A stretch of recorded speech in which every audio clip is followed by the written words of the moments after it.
Welcome in. Welcome back to the Gym Lounge Happy Hour. I'm Red. This is Noah. Everybody knows me, dude. Oh, yeah. Noah thinks he is already famous at this point. This is to all my fans. I just want to thank you for all the support, getting me to where I am today. From where I was. Started at the bottom, dude. Now we're here. I've been gone for a week, and I don't think Noah did. I got back yesterday, and I look at the gym, and I don't think Noah's done anything. Smooth sailing ever since you've been gone. Everything has gotten done that needed to be done. You got the lock set up. The lock, the internet, the Google profile with the fantastic pictures of the gym. He sends me this with all the, and I took pictures for the Google thing. Didn't tell him right before I left. Doesn't communicate. I took a bunch right before I left. Just hadn't put them up yet. And he sends me the pictures. I'm like, who the fuck took this picture? They weren't actually that bad. There just was no artistic value to them, which I don't think you need in a business listing. I am very utilitarian. Like, I'm focused on, is it functional? Does it serve a purpose? The red is a little more artistic. Which it was functional. You could see what the gym looked like. It accomplished. I just wanted to get them up because they Sure. had, we hadn't gotten them up yet. So, Yeah. but yeah. So. What else did you do? Did you lift? I squatted. I worked up to a set of 3. And I don't think I made the 405 jump. Maybe I did. The whole week I was gone, you did one squat. I made one complete workout. I did the easy one. I started. So I missed last week, so I was gonna restart the wave. It was week 1 of the 3-week wave. Why did you miss a week? The storm week. So this past okay, week, you were out of town for that. Sure. I was gonna just start back at day 1 of wave 2, and so I did that. I got that part done, but yeah, you're a fucking hot mess. He's just eating again. After I suggested maybe we don't eat snacks during the podcast because all I hear is... This one's a quiet one. Everyone heard you drop the ice cream. So, but I'm not gonna lie, the other lifts haven't happened. I did the first day of my wave 2 and then came in to try to lift and ended up just working up to a top set or a set of 3 in squats, and I'm actually sore in the right spots. What day was this? Friday. Today's Sunday. Okay. But typically, I've been struggling to feel my squats and my glutes and my hamstrings, and my hamstrings are sore. So, and that's the only literally the only hamstring workout I did this whole week. So, by deductive reasoning, All you need to do is squat. call me Sherlock Holmes. Yeah, I'm on board. Why did you lift this week? My excuses that I'm telling myself is I had a couple 10, 12 hour days at work. I don't say 12, 10, 11 hour days at work. I have a side project. We're trying to roll out this training to the entire company of ComEd, which is like 6,000 employees and 36 office locations. And I've got a team of 15 of us, of which, like any group project, there's a portion that are involved and then there's a portion that are not. Yeah, sounds about right. Yeah, so just trying to make sure that rolls out smooth. That's my excuse anyway. And there has been a lot of shit happening at work, but I really have no justifiable reasoning. Diet trash as well. Diet has been actually relatively constant, but I did want to start ramping up the carbs, but I did not. So I guess to your question, it was trash in a sense that I didn't reach my diet goal. But Sure. I didn't get that increase, but I was still consistently eating the right amount of protein and around the amount of carbs I have been eating. So it could have been better. Long story short, it could have been fucking better. So, but enough about me. Well, while we're talking about issues with lifting and programs and things like that, we have in our programs where you'll have back down sets. And if you know what a back down set is, it can back down reps or it can back down weight. And we have a lot of them set up where the weight backs down. And the weight comes down by 10%. And so in our instructions, we'll say back the weight down by 10% and then do 3 sets of 7. So give me a numerical example. So if you had to do a top set of 7 at a 7, like RPE 7, and you hit 100 pounds for that top set of 7, and you have back down by 10%, you go down by 10 pounds, so then your 3x7 would be at 90 pounds. To me, it logically makes sense to me. Our clients struggle with it like crazy. They cannot grasp the back, like, so I do 10%? No, you do not do 10%.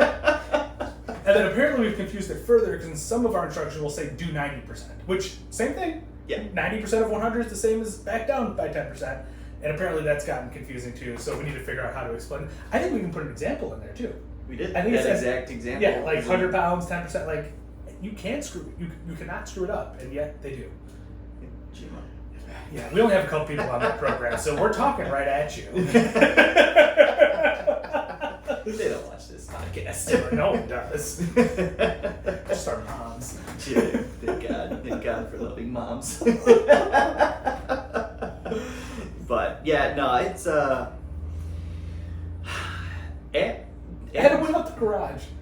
Good for him. What a courteous. The garage probably still open. What a motherfucker. Gee, It's 1,000,000 degrees out today, by the way. It's currently like 85 right now. Gonna be 101 later in the week, so good luck to us. Yeah. And we currently have Gmo working out in the gym who likes to leave the garage door open, so it is probably wide open right now. Yeah. As soon as he comes in today, he said, we open in the garage? No, Guillermo. Jesus Christ. For those not watching, I just almost fell off my chair. Unbelievable. Unbelievable. So your balance obviously isn't any better. So you have head issues still? So oddly with the head issues, I meant to look at the calendar and get a chance to look. So we came back from the bachelor party, and then what? It was that storm week? Yeah. And then I left right after that. I was only back for, I was back for 2 weeks. Yeah, 2 weeks. I think it was back for 2 weeks. The head issues were mainly a big thing during the bachelor party, and I think they kind of fizzled out around that Wednesday. And then I didn't have anything that following week. They were all pretty good. And then now, even with this travel, I've had nothing. And so it's been 2.5 weeks with really not anything. I've been doing oh, Jesus. I've been doing the chiropractor, and I've been getting massages. No lifting. But yeah, I've avoided any type of heavy lifting. And so I'm trying to decide what route I go at this point, because I have my wedding in like 7 weeks. So I'm like, well, I probably shouldn't really lift heavy, because like, why do I want to screw that potentially, like, to run into these issues around that? So I feel like I should at least hold off from most heavy lifting until then. So what I've been toying with in my head in the last couple of days as I've been thinking about what I'm doing when I get back is, I think I might do one like actual lift a week, but no main movers.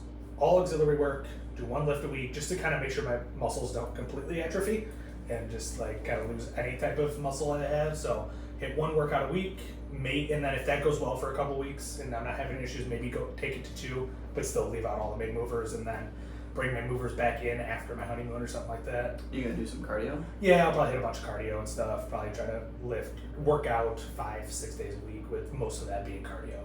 Gotcha. 1 or 2 lifts, and see what that does for me. What about the diet? Haven't even thought about what I'm doing there yet, because I don't know, my weight's in a pretty decent spot. So 2 episodes ago, I said I was gonna lose 5 pounds a week. I went from 226.6 down to 221.2, so 5.5 pounds, and that was 10 days. So lost that 10 days before I left for Iceland. And today, our weight loss clients are just motherfucking great. They're losing their 1 pound a week. You don't want to do what I do. So I lost 5 pounds in the 10 days, and that's actually after losing a pretty significant amount of weight this year. So I was 245 at the beginning of the year, and now I'm down to. It's been a roller coaster. It has. It's been a lot of up and downs, partly because of my health. Like, this head stuff really screwed me up, and the weight and everything. But either way, went to Iceland. Typically for me during a vacation, it'd be like a 4-day situation. I'll put on 7 to 10 pounds, something like that. And so this was a 8-day situation. And I messaged Noah in the middle of the week. He said, so how much weight you put on? And I'm like, I think I might actually be losing weight, because a lot of the stuff we're doing in Iceland, it was a lot of walking, a lot of, not like real hiking, but like hiking to a certain extent, getting to places.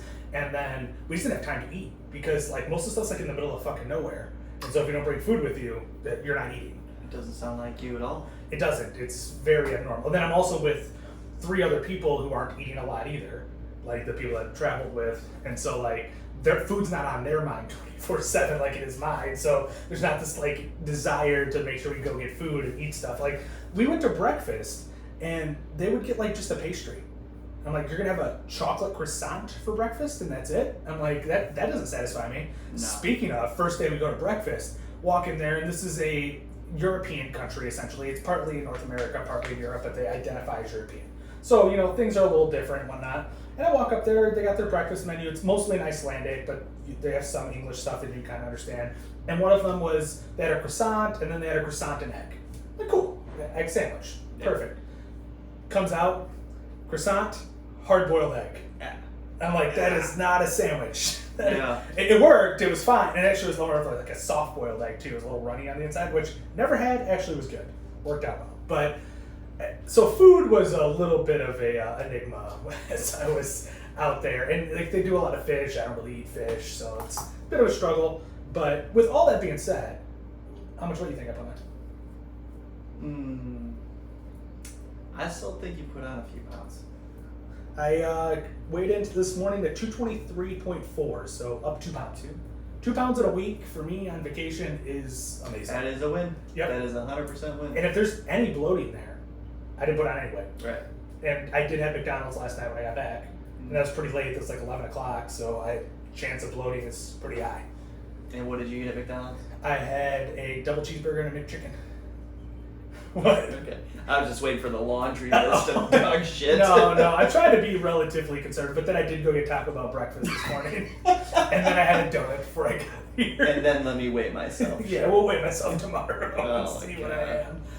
Jesus. But no, weight went good, head's been good. It was, I don't know, I am surprised that I was that low. Like, even with knowing I wasn't eating a lot, the last few days we finally found some places where I'm like, okay, this has got food that I like, and like, Right. I actually ate some food. So like, I was eating more at the end and stuff. And like, right before we left, like, actually I had like, the first time we were there, I had like 3 full meals, like the day we left. So, if you're not a fan of fish, and what did you eat? Like, They had burgers, a lot of pastries is what I did. Like, it's not like that doesn't satisfy me, but like it's what's available, And, Yeah. and I will eat some fish. Like we had fish and chips at one point. Like if it's breaded and deep fried, I'll eat it. Like it's not the end of the world. But I'm not gonna go out there and have like salmon or like whatever else they have available is like just fresh fish and things like that. I'm not gonna eat that. No, it was burgers quite a bit. We went to the same Italian place twice. Amazing. The first time was a better meal. It was like a fettuccine alfredo, but not quite. Like it was like a cream sauce, but it was made with bacon. Bacon's huge out there. They do a lot of bacon, and so like it was made with bacon. It's freaking delicious. But then I had their like spaghetti bolognese the next night, which was fine because I'm like, I want to get a little more meat in instead of all these fucking carbs that I'm eating all the time. So like with the bolognese sauce, which is more of a meat-based sauce, and it was good. But that thing with the bacon was amazing. Nice. Nice. You got pictures done. How'd that go?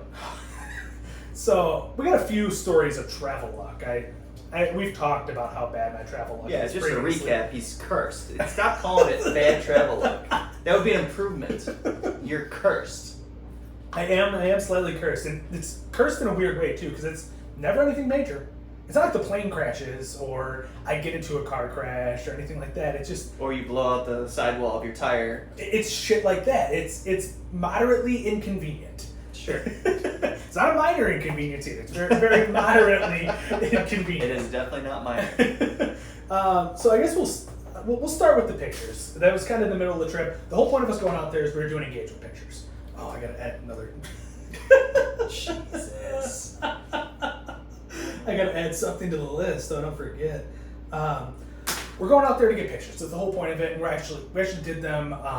Becca brought her wedding dress, and like I did my suit and everything. So like we did essentially wedding pictures out there on top of our engagement pictures and everything. Because Becca's whole thought is like she's always wanted to go to Iceland, and we're getting married in the middle of fucking nowhere, Iowa, in cornfields. And it's like if I want to take wedding pictures, they're gonna look so much better in Iceland than they would in Iowa. And it worked out because your photographer was already going there? Yeah, so like that's how we planned this that's trip. interesting. Is like our photographer back in like March posted and said, "Hey, I'm going to Iceland. Does anyone want to do any elopements there? And I'll take the pictures for you for free." And our engagement pictures were included with our package that we picked for our wedding. We're like, "Hey, we're not going to elope there, but we'll do engagement pictures there, and we'll do them in the wedding dress if like that's cool with you." And she was all for it. So That's cool. And it was Becca's like dream trip on top of it. So we booked it all out. We brought her parents along with and her brother.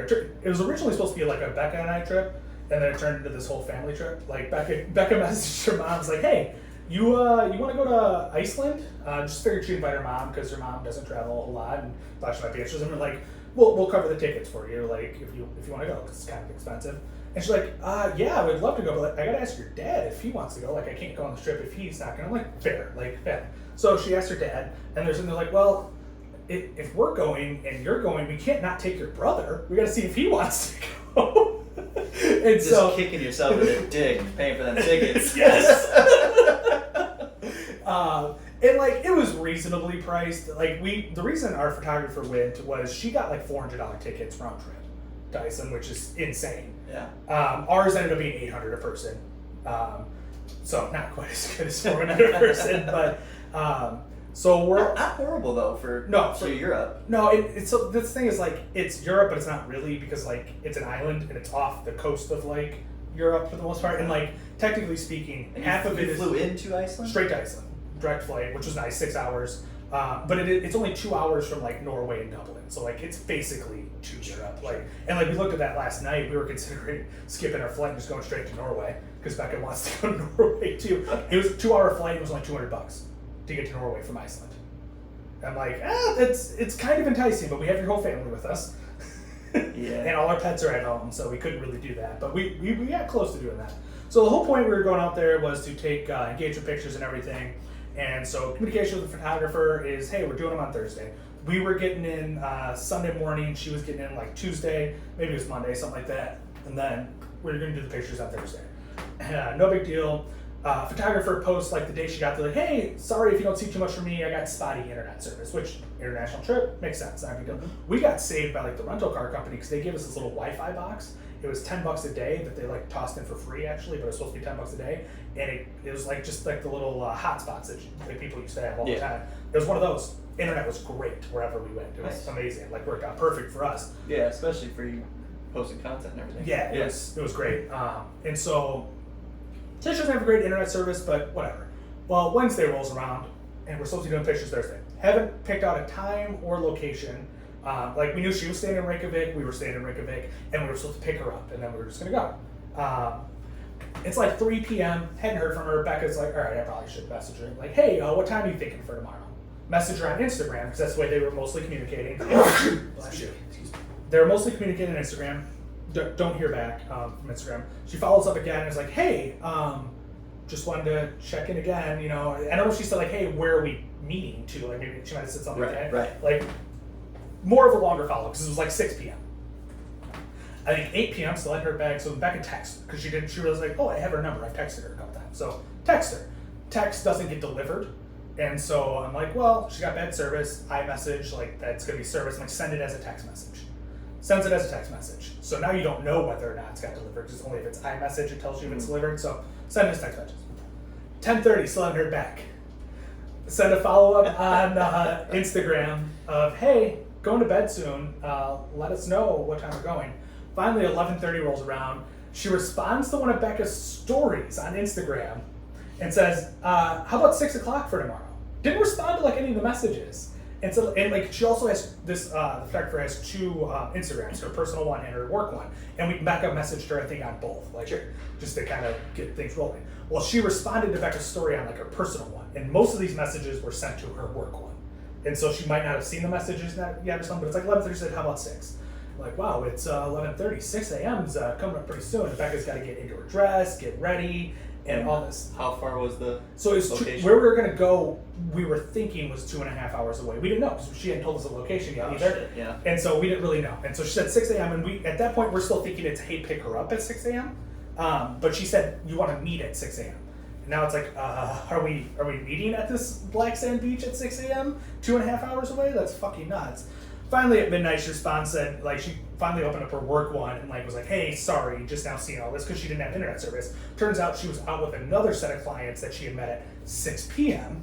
the same day, or on Wednesday, and she had been out with them, and she just got back at 11:30 and got internet service. And she also said, hey, if you try texting my phone, don't text that one. Here's my personal number. I don't have my work phone on for this trip. And I'm assuming that's because you don't want to pay for 2 international phone plans. Right. It's like all very reasonable things, just like, holy shit. So she wanted to do 6 p.m. and it turns out we were meeting her out there. So that all got settled, got some great pictures. Everything went all good with that. It was a little chilly because it was later in the day, so it was like mid-50s, and like we went like basically under a waterfall and stuff like that. So like it was a little chilly, a little wet, but overall went pretty good. So moderate inconvenience, you know, kind of just a little like, hey, we're kind of waiting here at midnight, waiting for a damn answer, and we thought morning the whole time because we figured she'd want to get an early start or something like that, and then get stuff done and have the rest of the day because she's out there for a vacation herself. You know, it's not just a work trip. Yeah. So we were assuming morning. So like we're sitting there at midnight, like wondering what the fuck. I ended up setting an alarm at like 11:30 and said, hey, I got an alarm set for 4:30. If she responds and you're still awake, turn my alarm off essentially, because I was going to wake up at 4:30 and check back his phone to see if there was any responses. But luckily Becca rolled over at like midnight. It's like, hey, you can turn your alarm off. I'm like, sweet, perfect. But yeah, so moderate inconvenience. Number one. The moderate inconveniences started before we left. This one, I don't know if you can blame me. I don't think this. I mean, your existence is to blame. I know. I'm involved, so it's my fault. It is. So, Becca, this whole time, one of her mom's friends was like, hey, yeah, when I flew to somewhere for my wedding, they just allowed me to hang up my wedding dress in like the cabin. Like, which I've seen that plenty of times as well. So that's what we assumed we were going to do the whole time. Okay. The night before, I'm Googling, I'm like, let me just make sure that's a thing. Like, it's not a big deal. Turns out it's not a thing to Iceland. And so this is like 11:30 p.m. again, like about to go to bed. I'm like, hey, your mom's friend, did she go to Iceland when she did this? She's like, no, I don't think so. I'm like, yeah, not every airline apparently has space for that. And all of Iceland's planes are smaller. They're smaller planes. So they don't have anywhere. The only thing they really have is, I guess, like a little cubby that they can kind of shove it into. And we're like, well, that's not going to fucking work. Right. And so like I'm reading through these things of like, how do you get your wedding dress there safely and stuff. Like one of them was like, you ship it. And I'm like, well, it's a little late for that. Like, luckily our flight wasn't until like 7:30 p.m. the next day. So like it was a late flight. So I'm not going to figure this out by the morning. But like now we're scrambling, talking to my mom, like, hey, do you have anything we could put this in? Because we're like, you know what, I guess we're just going to have to put it into a carry-on, and that'll be our carry-on.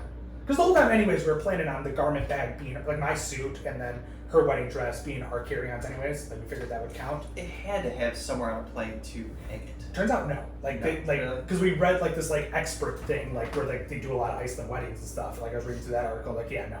They have 2 sets of planes that Iceland Air uses. One of them has a little cubby, and the other one has nothing. And this was one of the ones with nothing. And even the cubby wasn't going to be effective. Like, it would have worked for my suit. Like, I could fold the suit up. It wouldn't have been a big deal. But so we were planning on those being our garment bag. Our garment bags being our carry-ons. Then we had a checked bag, and then our small little personal item or whatever. Well, you know, obviously that changes. And like I was planning on, because I thought they were gonna hang it up, my shoes were gonna go in the bottom of my garment bag, my tie, like a few things. Because I'm like, garment bags have a lot of space at the bottom. You ended up just wearing it. Yep. It looked very nice getting on the air. So we are scrambling the morning of driving around trying to find a carry-on suitcase. Well, Iceland Air also has different sized suitcases that they allow. Perfect. It's not the standard like carry-on that you see every other airline use. Yeah. Iceland Air uses one where it's smaller. Of course. 2 inches smaller, basically. And it's like an inch smaller on one side and an inch smaller on the other. And the standard carry-on is an inch bigger in all those situations. Like, this is fucking beautiful. We went to 3 different stores, found the same shit at all 3 stores, essentially. We eventually said, fuck it, it's an inch bigger. Did they actually check? This is insane. Okay. This kid's insane. Alright. And so we decided, no, it's an inch bigger. And you know, normally when they check things, you just gotta shove it into that little thing that's sitting there. I'm like, you know what? It's a wedding dress. I can cram it in. I'm gonna make, as long as the wheels aren't the long part, like as long as that's under, because it was the width that was too long, that was too wide. I'm like, you know what? Screw it. I can make that work. I'll shove it in there and make it happen.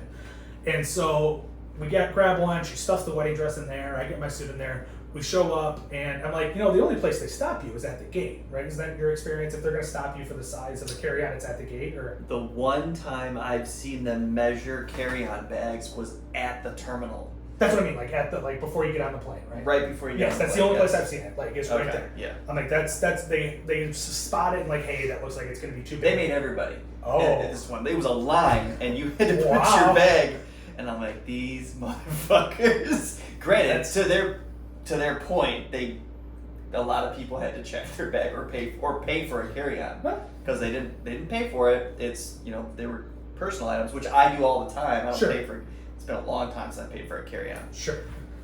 This was the first time we go into the check-in desk.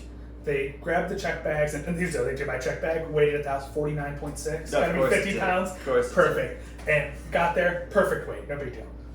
So all our check bags go on. They're like, okay, now we gotta weigh the carry-ons and check the size at the check-in counter. I'm like, well, this is gonna get interesting. I didn't even think about checking the weight because I've never had carry-on weight. No. That was weird for me. And the people in front of us were shoving their carry-ons, trying to get them in the little thing. None of them fitting because they have standard carry-ons. And I'm like, we're fucked. Like this is not gonna go well. Shit. Well, Becca's mom, they said, hey, we'll check your carry-on for free. So she did that, and then me and Becca threw our carry-ons up, and they're like, because she checked hers, we'll allow both yours on. I'm like, sweet. And then here's the weird part, they're weighing them, and mine was slightly over, and like, hey, if you can just take something out of that one and put it in this one, then we'll be fine. Like, why do I need to take it out if it's going to the same place? I'm sure it's just their process, right? I'm sure, but if we're the same party, Yeah. and you're seeing that, Yeah. and you just put them both on, as long as like the total weight is less. Like if we were allowed 22 pounds per thing, so if both of them together were under 44 pounds, let them go. Why does it matter where it's at? So whatever. We took the laptop out and didn't even throw it in her bag because her wedding dress is shoved in there. We tossed it over in her dad's bag and ended up getting on the plane without an issue. That was wild though. Like I've never had a carry-on like weighed and checked before I got there, and they put a tag on it too that says like carry-on approved.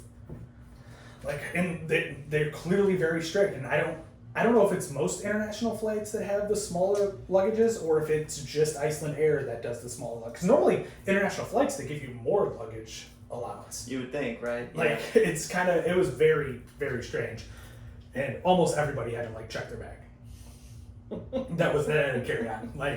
And we didn't want it checked because it's a wedding dress. Like you don't need something getting lost, like or damaged. mishandled. Yeah. Because like that was the other thing. It's like, you know what? Because we're like, if we get to the gate and it's too big, this is before we knew they were going to check on it. Like, if we get to the gate at the terminal and it's too big, you know what? At least they'll just gate check it. And at the gate, when they're gate checking it, they're not opening the thing at any point. Like, when you check a bag, if TSA needs to look at it, they'll just open that damn thing up with their dirty ass hands all over your white wedding dress. Like, not going to be ideal. But if you gate check it, then they don't. It's already been through TSA, so they don't have to open it up or anything. So, like, worst case scenario, and then it also can't get lost that way too, because they just literally take it from there, put it right under, and then pull it right up. So like gate checking, so like worst case scenario, that's what's gonna happen. And it turns out that was not worst case scenario. Worst case scenario is gonna get checked at the front, which was unbelievable. And then wildly on the way back, we luckily didn't take our bag approved little things, stickers off. They didn't look at our carry-ons when we were heading back, at the front. The people right next to us, they were all over them. They were making them check their carry-ons and everything. They didn't even look at ours, so we left the tags on and were able to get on without a problem. Jesus Christ. Yeah. Again, moderate inconvenience. Becca's anxiety's through the roof. But yeah, sure, you're fine. You're okay. We're all glad Red's, relaxed ass is feeling fine. Yeah, I'm on vacation. It's fucking great. Poor Becca is over here sweating bullets.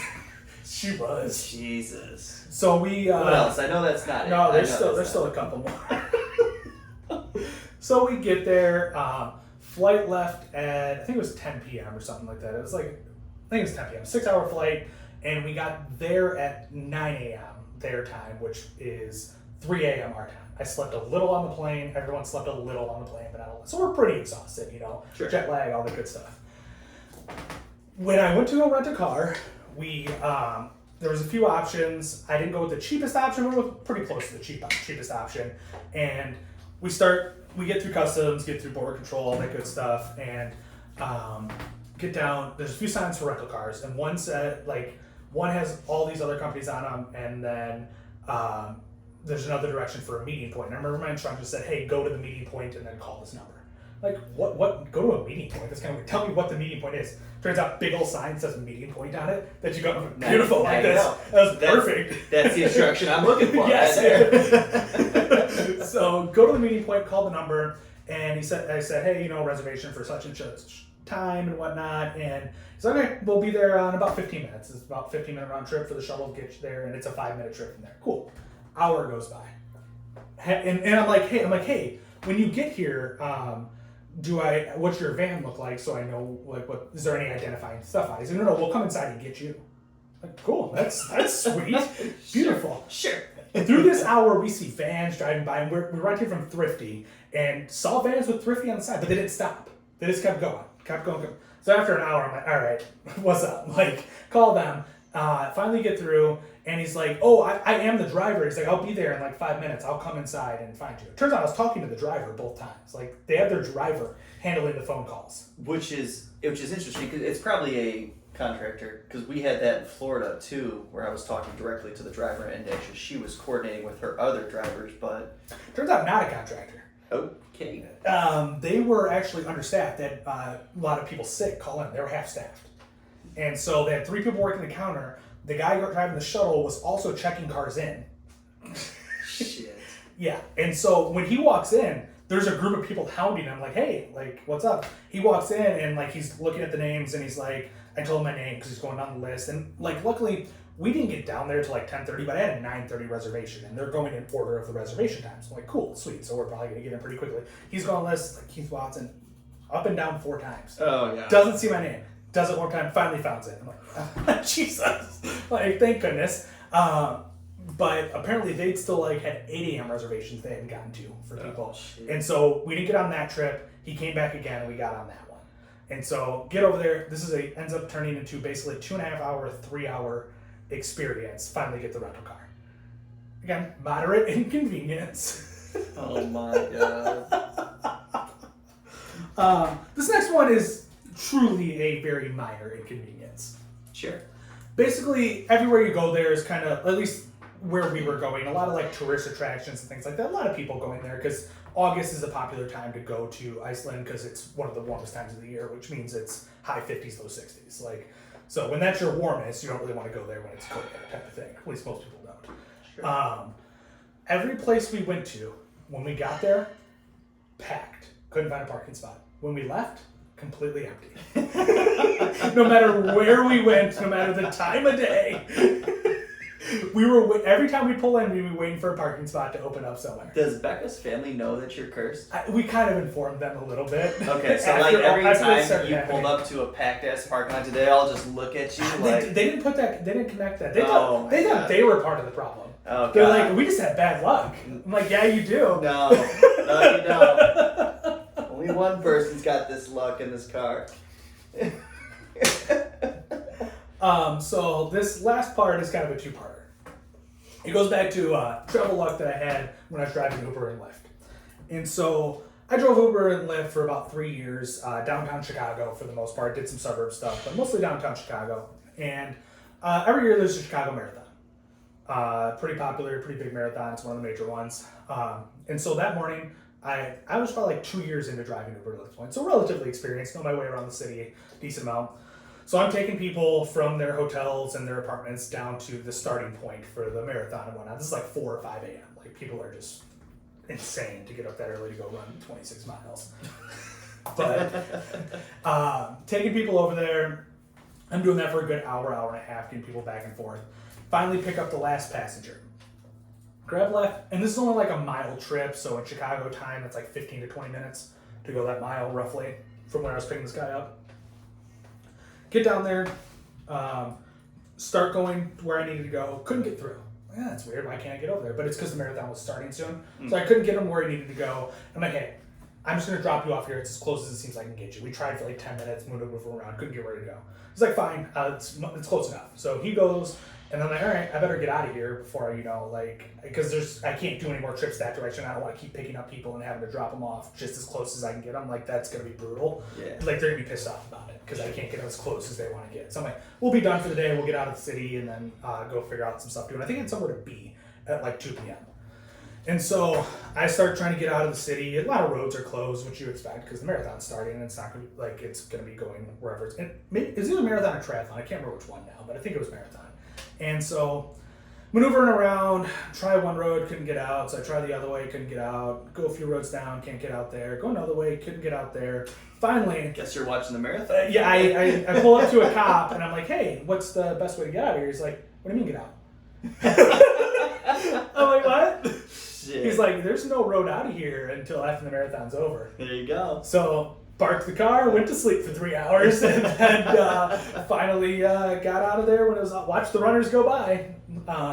That wild experience. Like, how do you not have a way out? And we're talking, this is like probably a 20 or 30 square block area that like got stuck in there. So like, do they tell the people that live in these apartments like, hey, you're not gonna be able to get out? Like, I was so confused. And obviously, if you're walking, you can get out. Right. And you just can't by car. Right. And most people in Chicago don't have cars, so maybe that's not as big of a concern. So are you saying you ran into a marathon in Iceland driving? Is that where this is going? So we, our photographer, the main reason she was going there was a half marathon. She was going, like, that's the reason they decided on Iceland. Insane. She didn't train for it either. Oh, yeah. Her time reflected it. She finished in 3 hours, which is like a finishing time for a full marathon. Nailed it. But so she went there for that. And so Becca saw her post a picture on Friday. We're leaving Saturday of like her bib and everything. I'm like, oh, so the race is tomorrow. I thought the race was on Sunday and we're leaving Saturday. So I'm like, oh, Sunday, no big deal. And we're staying like downtown Reykjavik where the marathon's happening. Because they had a marathon, a half marathon, and like a 10K and some sort of fun run. So they're doing a lot of stuff. And it's this huge event that like 16,000 marathoners run. And then you also have the half marathoners and everything on top of that. So we're talking a pretty large event. And so we're, and speaking of that too, we somehow managed to get there in between two major events. Pride in Reykjavik, it just was ending the Tuesday after we got there. It started like the Wednesday before we got there and ended the Tuesday after. And that brings in 100,000 people. Ooh. So like we were in town in between two major events. Like the travel actually worked out well. You're so lucky. You're so lucky.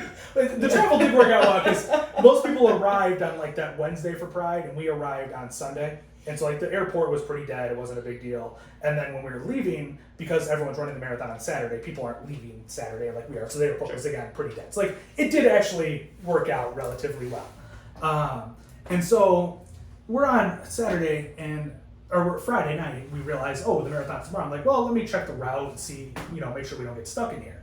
And I'm looking at it and like, they're like, her mom and dad are like, you can't get stuck. They're always going to have a way out. I'm like, let me tell you a story.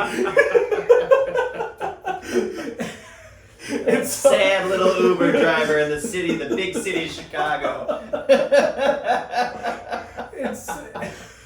I messaged it in my rideshare group chat, which I'm still in the group chat with like a bunch of these guys I used to rideshare with, and I'm like, hey guys, there's a marathon here in Reykjavik. I'm right in the center of it. They just all fucking start laughing, emojis back and everything. So I'm looking at the map, and there's no way out. Oh my god! It goes right around us. It's everywhere. There's no way out of this thing. And luckily, race is like 8:30 a.m. Our flight's not till 7:30 p.m. And the airport was only 45 minutes away. So it was going to be cleaned up in time. But on top of that, her brother was getting a tattoo that morning, and it was in the middle of Reykjavik too. So like, tried to find him a way down in there. I got him close, but I couldn't get him all the way there. But he only had to walk like a quarter mile. It wasn't a big deal. Yeah. But yeah, we did get trapped by the marathon. Jesus. And that's most of the travel luck stuff. That's all I got on the list. Oh, that's not just nothing too crazy, Not too bad, I guess. Couldn't get a rental car, got trapped by a marathon. It's all good. Unbelievable. Well, so I forgot what episode it was, but we said we were going to collect winter clothing. Yeah. To donate. We put a bid out. And a medium-sized bin, pretty good-sized bin. Yep. And it's full. So thank you to everybody who donated. And we're probably going to bring in another bin and just keep riding this out. And then still got to find a specific place in Belvedere to donate. I'd like to get it directly to a charity, opposed to we're not just giving it to Salvation Army or something. No, like that. absolutely not. And I think on top of that, just like spitballing off the top of my head too, I think once winter rolls in, because like we're collecting winter clothes now, and it tends to be a good time to collect it closer in the summer, maybe early fall is when you want to collect winter clothes. But once winter rolls around, it's a little bit too late at that point, and then other places are also doing drives at that point for winter clothes. So we'll probably switch that out to something like maybe like hygiene products or something like that is less being donated when the winter rolls around. And so hopefully we can get just as much stuff as well. For yeah, for sure. So thank you to everybody who donated. Appreciate that. I was gonna talk about, we've got somebody training for a Spartan race. I'm doing the Spartan race as well, which I think I've mentioned in previous episodes. It is a 21K that this asshole signed us up for. So I've done a 5K, no problems. Done a 10K, no problems. But granted, I think none of them, like, we jogged the whole time. Because there was somebody in the group, not me, Sure it wasn't. yeah, who couldn't jog the whole time for some reason. Because they didn't train for it? Yeah, it's true. So, me and this guy training, I think we decided to actually train for this one. I told him to sign us up for 15K. And this random guy too is Adam, who you guys met last week yeah, that's on the right. podcast. That's right. You've seen him. So we were making jumps, right? We did 5K, 10K. The thought was 15K, which would be 9 miles, 10K, 6 miles. No, this guy's like, you know what? 21K. I don't even know how he landed on that, because we're doing this in Dallas. It's like he had to search for this. That's where you landed. It just sends me back pictures of the tickets. I'm That's like, insane. I fucking guess. I fucking guess. 13 point something miles. Is she gonna pick that up? No. That is a lot of miles. It is if it a was lot. just the miles. Yeah. But there's 20 to 30 obstacles involved. And the Spartan races, the obstacles are a little more difficult than the Tough Mudder. I shouldn't say a little. They are more difficult. oh, your Tough Mudder's this weekend, isn't it? Yeah. Yeah, that too. Forgot. We have like 8 to 10 people doing this Tough Mudder. I should probably text those people actually to make sure they're still. Specifically Joe. Joe's ass doesn't remember. No. Sam's going though, right? Sam is going, so It'll it'll be on time. But so we have a 5K. We're doing in Rockford, but yeah, this 21K.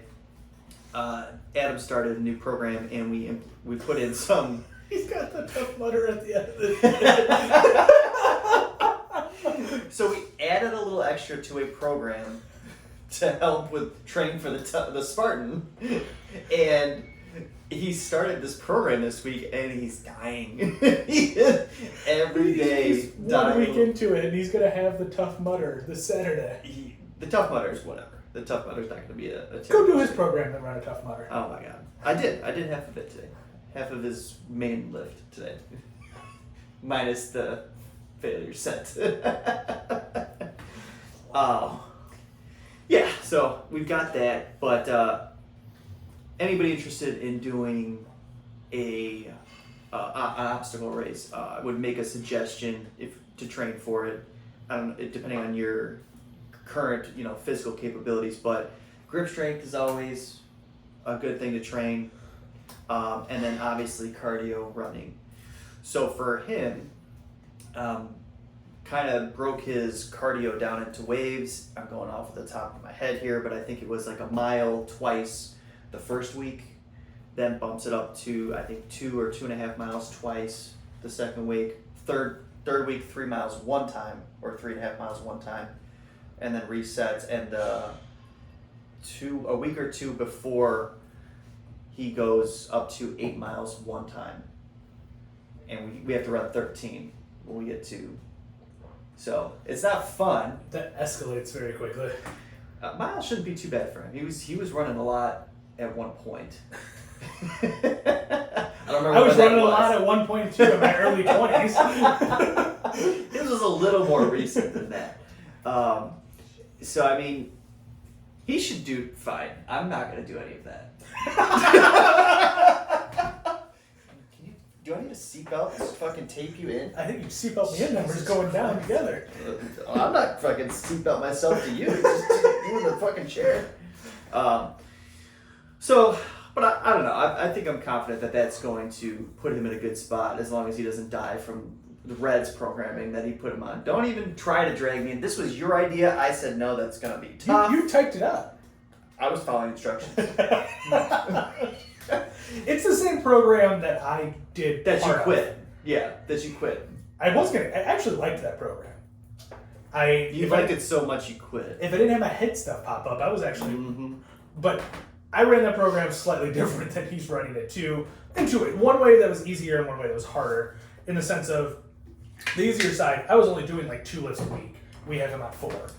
Yeah, and so it's a little bit harder. He typically works out. He doesn't give himself enough break in between his days because his schedule and everything. Sure. So he's working out the back half of the week and there's not a lot of rest in between. So that part sucks too. The part where his is a little bit easier is I think he's got 7 or 8 exercises. I was doing like 11 or 12, so like that part was a little harder.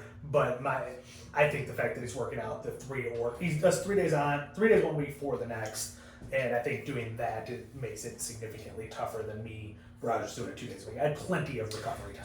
So the program, the toughness about his main movers. So he had squats the other day, and it was 10 reps at 60% of your max squat, and then it went down to 80% or 8 reps at 70%. Yep. And then 6 reps at 75, and then 4 reps at 80. And then it's a failure set at that 70%.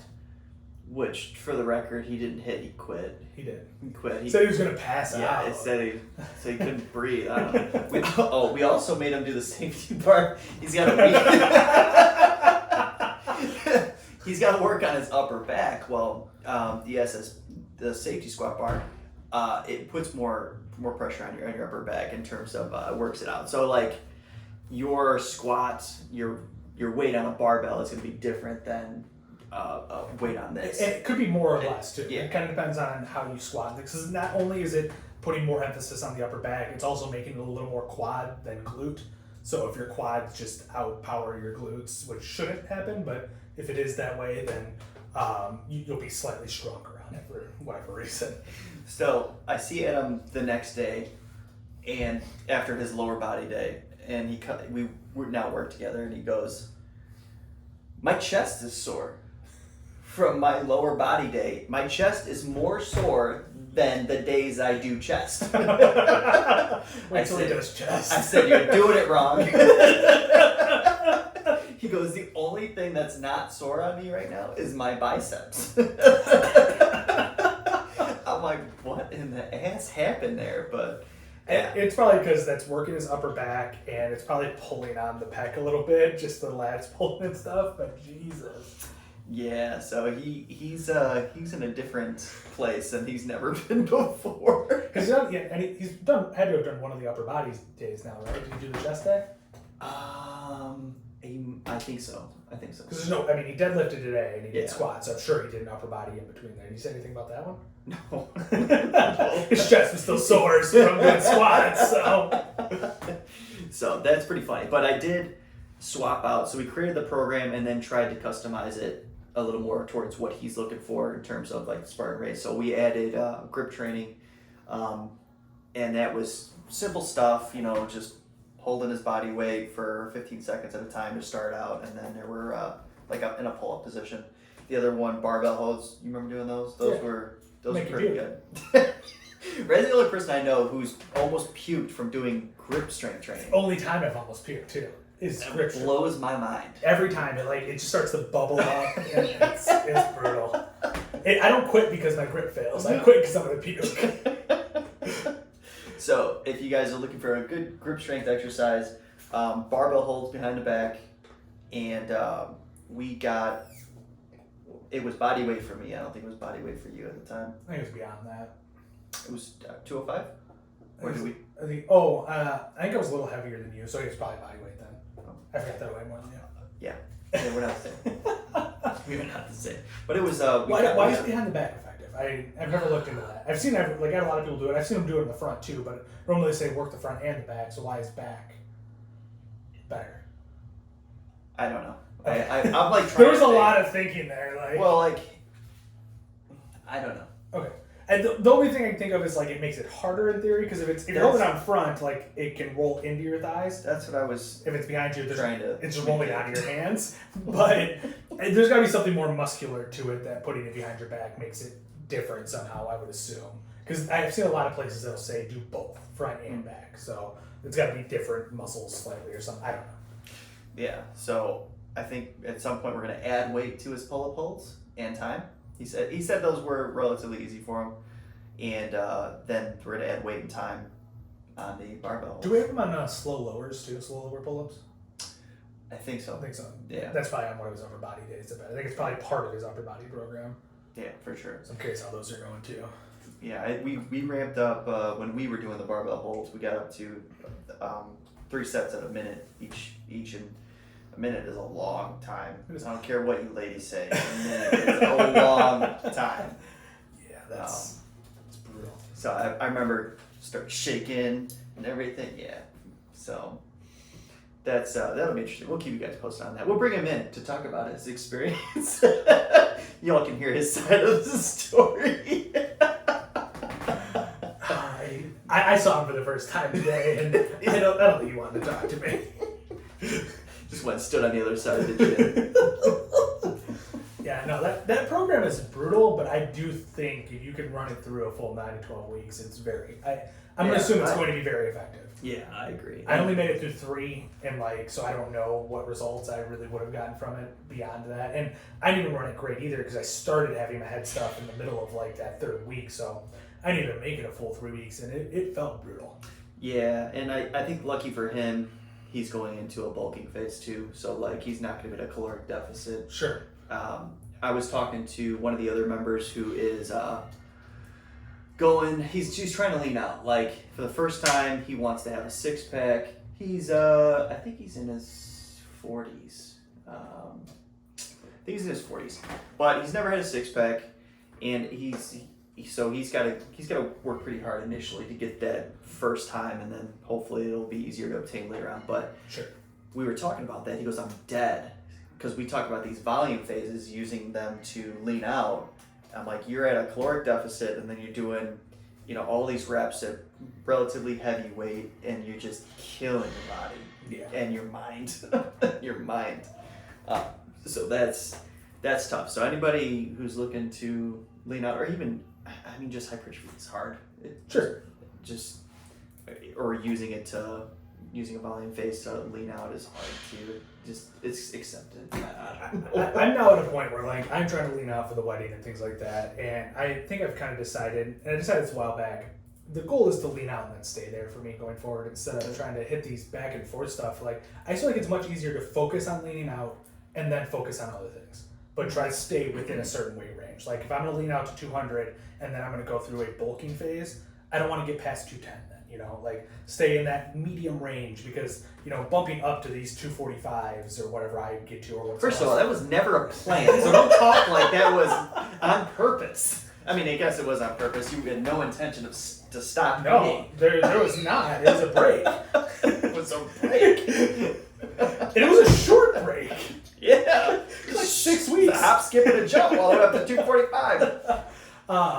But even still, even when I didn't go that crazy, I would rebound back up before I got here and stuff to 220 or I would rebound back up to I think it was 215, but I'd be cutting down to 175 every time. Before I got here. Before you got here. Yeah. Before I got here. So I'd be cutting back down to 175, and then I'd rebound back up to one, and I'd stay at that 175 for a couple weeks, and then it'd slow grind on the way back up to a 215, and it's fine. It's nice.